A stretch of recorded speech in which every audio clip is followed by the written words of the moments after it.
నమస్తే, నేను కృష్ణకుమార్. వార్తాకిరణం వార్తలకు స్వాగతం. వార్తల్లో ముందుగా హెడ్లైన్స్.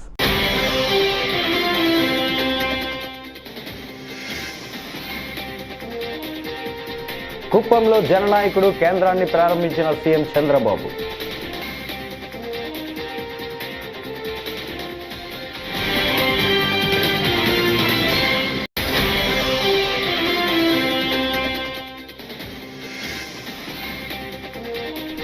శ్రీవారి ఆలయంలో వైభవంగా కోయిలల్వార్ తిరుమంజనం.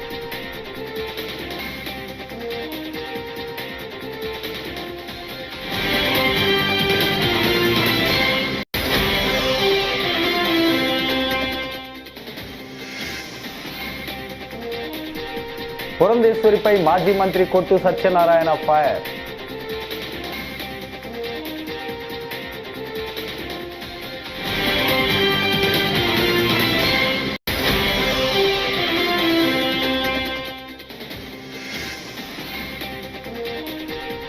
కిమ్స్ ఆసుపత్రిలో శ్రీతేజ్ను పరామర్శించిన అల్లు అర్జున్.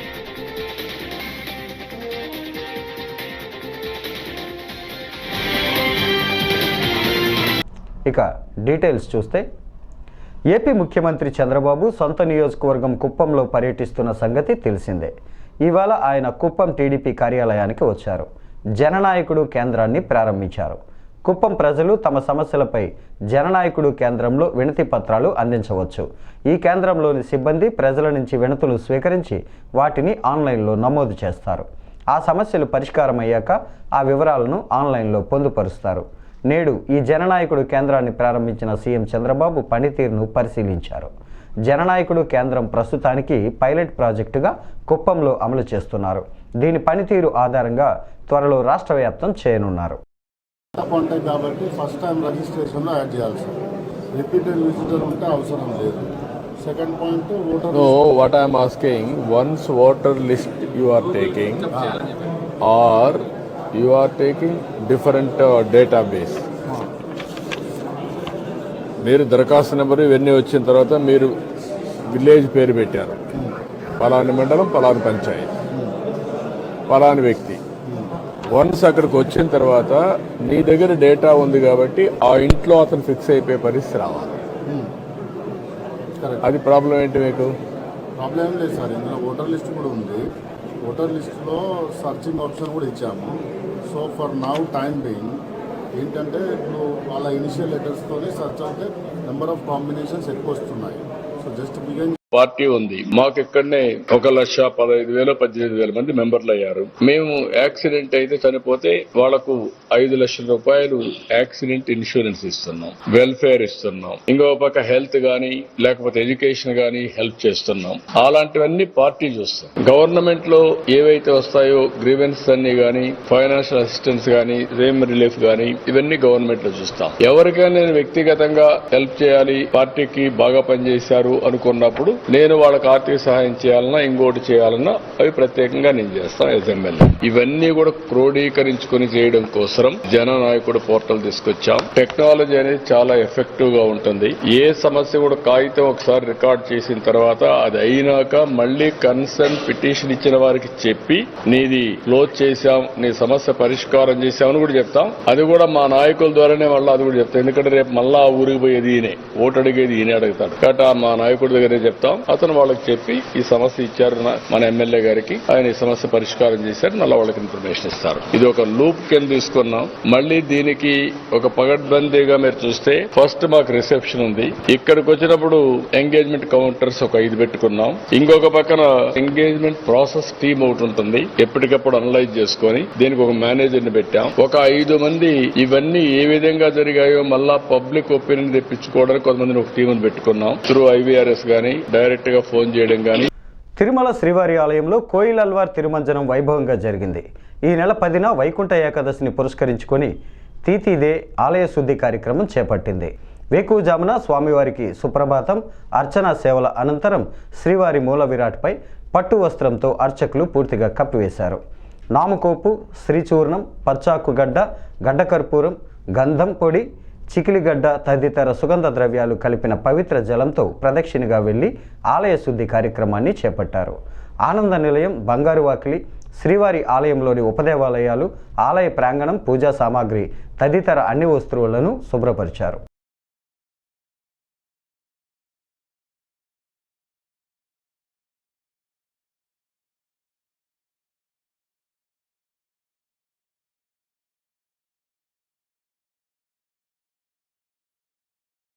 ఉదయం 6:45 ఆలయ శుద్ధి కార్యక్రమం మొదలుపెట్టాం. ఇందులో బోర్డు సభ్యులు, అధికారులు అందరూ పాల్గొన్నారు. ఇది గత కొన్నేళ్లుగా వస్తున్నటువంటి ఆనవాయితీ. ఆ సందర్భంగా మన వాళ్ళందరూ కూడా పార్టిసిపేట్ చేశారు. వాళ్ళందరికీ కూడా ధన్యవాదాలు. ఓం నమో వెంకటేశాయ. వైకుంఠ ఏకాదశి సందర్భంగా ప్రతి సంవత్సరం నిర్వహించేటట్లు ఈసారి కూడా స్నపన తిరుమంజనం నిర్వహించడం జరిగింది. స్నపన తిరుమంజనం అంటే మరి ఆలయ శుద్ధి కార్యక్రమం. సంవత్సరంలో 4 సార్లు ఈ కార్యక్రమం చేస్తాము.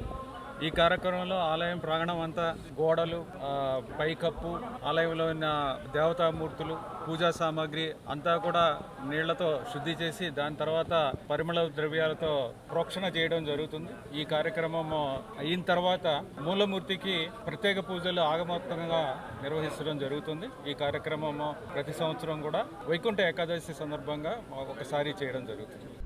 సినీ నటుడు అల్లు అర్జున్ సికింద్రాబాద్ కిమ్స్ ఆసుపత్రికి చేరుకున్నారు. సంధ్యా థియేటర్ వద్ద జరిగిన తొక్కిసలాట ఘటనలో తీవ్రంగా గాయపడి చికిత్స పొందుతున్న బాలుడు శ్రీతేజ్ను ఆయన పరామర్శించారు. తెలంగాణ ఎఫ్డీసీ చైర్మన్, నిర్మాత దిల్ రాజుతో కలిసి లోపలికి వెళ్లారు. సుమారు 20 నిమిషాల పాటు ఆసుపత్రిలో ఉన్న అల్లు అర్జున్ వైద్యులతో మాట్లాడి శ్రీతేజ్ ఆరోగ్య పరిస్థితి, చికిత్స వివరాలను అడిగి తెలుసుకున్నారు.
విజయవాడ సమీపంలో జరిగిన హైందవ శంఖారావం సభలో బీజేపీ రాష్ట్ర అధ్యక్షురాలు పురంధేశ్వరి రాజకీయ విమర్శలు చేయటం దారుణమని వైఎస్ఆర్సీపీ సీనియర్ నాయకుడు, మాజీ దేవాదాయ ధర్మాదాయ శాఖ మంత్రి కొట్టు సత్యనారాయణ ఖండించారు. హిందూ ధర్మ పరిరక్షణ కోసం ఏర్పాటు చేసిన ఈ సభలో మిగిలిన వారికి విరుద్ధంగా పురంధేశ్వరి గత వైఎస్ఆర్సీపీ ప్రభుత్వంపై రాజకీయపరమైన ఆరోపణలు చేయడం ఆశ్చర్యం కలిగించిందని అన్నారు. తన మరిది చంద్రబాబు ప్రయోజనాల కోసమే పురంధేశ్వరి ఇటువంటి వ్యాఖ్యలు చేసిందని మండిపడ్డారు. వారు ఇవ్వాల్సిన సందేశాన్ని ఇచ్చిన విషయాలు కూడా మనం అన్న కూడా గమనించాం. ఎవరో అభిప్రాయాలు వాళ్ళు నిర్భయంగా చెప్పడం కూడా జరిగింది. పార్టీలకు సంబంధించిన అధ్యక్షులు కానీ వారు కూడా వారి అభిప్రాయాలు, వారి యొక్క భావజాలాన్ని కూడా చెప్పడం జరిగింది. కానీ ఏ ఒక్కరు కూడా దాన్ని రాజకీయం చేయాలనో, ఏదో ఒక రాజకీయ పార్టీ మీద ఏదో బురద జల్లాలనో అన్నది ఎక్కడ ఏ పీఠాధిపతుల నుంచి కానీ, మఠాధిపతుల నుంచి కానీ, ఇంకా ఇతర సంస్థలకు సంబంధించిన అధ్యక్షుల దగ్గర నుంచి రాకపోయినా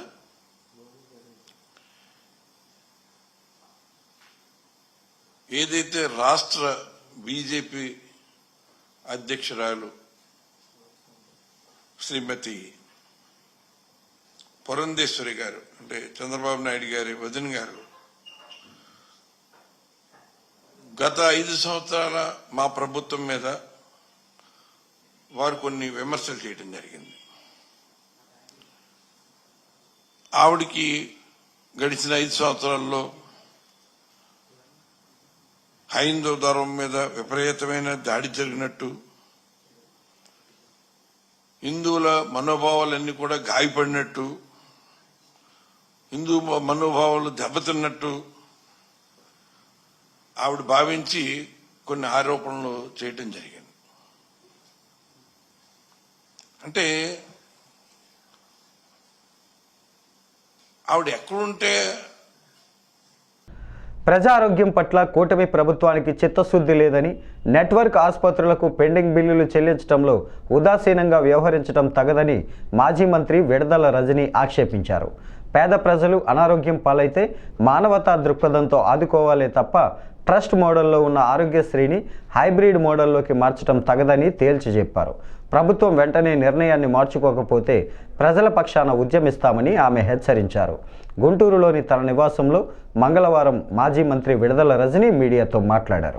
అనారోగ్యం సమస్య వచ్చి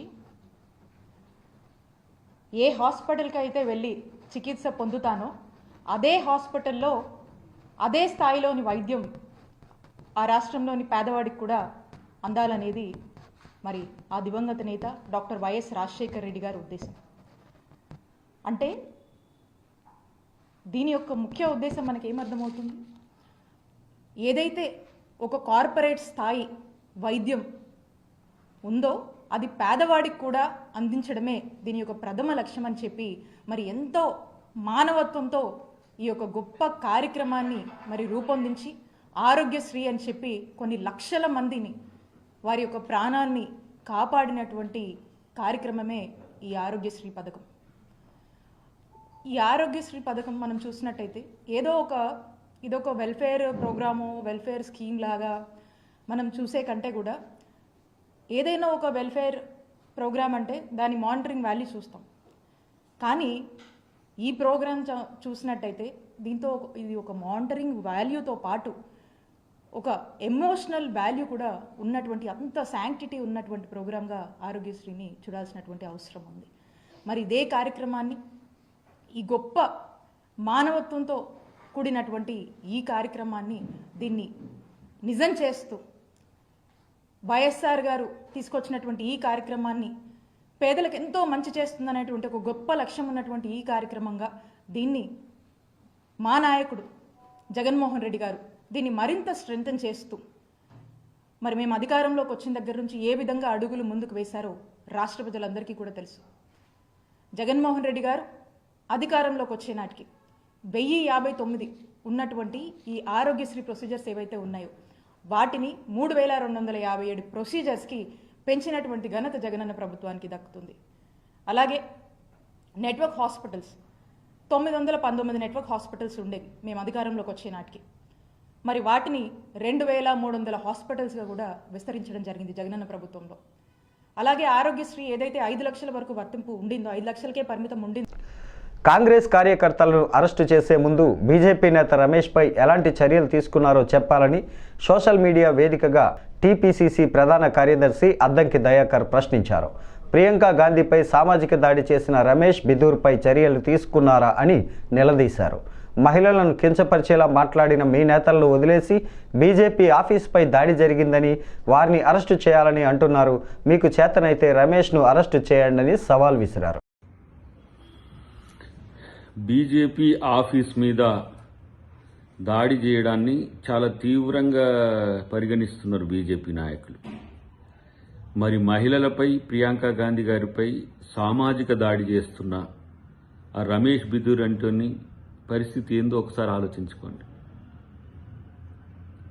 వాన్ని చెప్పుతో కొట్టేది పక్కన పెట్టి ఆఫీసుల మీద దాడులు జరుగుతున్నాయని చెప్తున్నారు. ఇలా ఒక మహిళ పట్ల, మహిళా సమాజం పట్ల మీ ప్రజా ప్రతినిధులకు ఉన్న సోయి ఏందో ఆ రమేష్ని చూస్తే అర్థమవుతున్నది. నిజంగా మీరు మహిళా వ్యతిరేకులే కాదు, ఒక జుగుప్సాకరమైన నాయకులుగా మారిన పరిస్థితి ఆత్మపరిశీలన చేసుకోండి. మళ్ళీ సన్నాయి నొక్కులు, మహిళల్ని కించపరిస్తే వాళ్ళ మీద ఎలాంటి చర్యలైనా తీసుకోవచ్చు. ఎలాంటి చర్యలు తీసుకుంది నీ పార్టీ? సస్పెండ్ చేసిందా, లేకపోతే ఏమైనా క్రమశిక్ష చర్యల కొరకు ఇచ్చిందా అనేది అంటారు. మళ్ళీ పైగా ఈ పొంకనాలు, ఆఫీసుల మీద దాడులు చేసిన వాళ్ళని అరెస్ట్ చేయండి అంటే మరి రమేష్ అంటూని అరెస్ట్ చేయండి. ఏ విధంగా అంటాడు? ఎట్లా అంటాడు? ఎవరి దన్ను చూసుకొని అంటాడు? మీరు ఇదేనా మహిళా రిజర్వేషన్ బిల్లు తెచ్చి మహిళల పట్ల మీకున్న అంకితభావం ఇదేనా? మహిళల పట్ల అనుసరిస్తున్న విధానం ఇదేనా? సిగ్గుండాలి కదా కనీసం. అంటే మంగళవారం తెల్లవారుజామున నేపాల్ సరిహద్దుకు సమీపంలో భారీ భూకంపం సంభవించిన సంగతి తెలిసిందే. ఈ క్రమంలో సమీప రాష్ట్రాలైన బీహార్, అసోంతో సహా ఉత్తర ఈశాన్య భారతదేశం అంతటా ప్రకంపనలు వచ్చాయి. యుఎస్ జియోలాజికల్ సర్వే ప్రకారం నేపాల్లోని బుచేకి దాదాపు 93 కిలోమీటర్ల దూరంలో భూకంపం సంభవించింది. అయితే భూకంపం ధాటికి భవనాలు, చెట్లు, ఇంట్లో వస్తువులు చలించాయి. దీనికి సంబంధించిన వీడియోలు వైరల్ అవుతున్నాయి.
యూపీ ప్రయాగ్రాజ్లో జరిగే మహాకుంభమేళా కోసం వస్తున్న సాధువులు కఠిన దీక్షలతో ప్రజల దృష్టిని ఆకర్షిస్తున్నారు.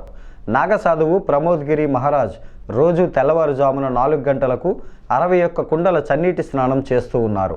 హఠయోగాలో భాగంగా 41 రోజుల పాటు ఇలా చేయాల్సి ఉండగా సమయాభావం వల్ల 21 రోజులకు కుదించినట్లు ఆయన తెలిపారు. ఈ దీక్ష పూర్తయ్యాక 108 కుండల నీటితో స్నానం చేస్తానన్నారు.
ఈ వార్తలు ఇంతటితో సమాప్తం. నమస్కారం.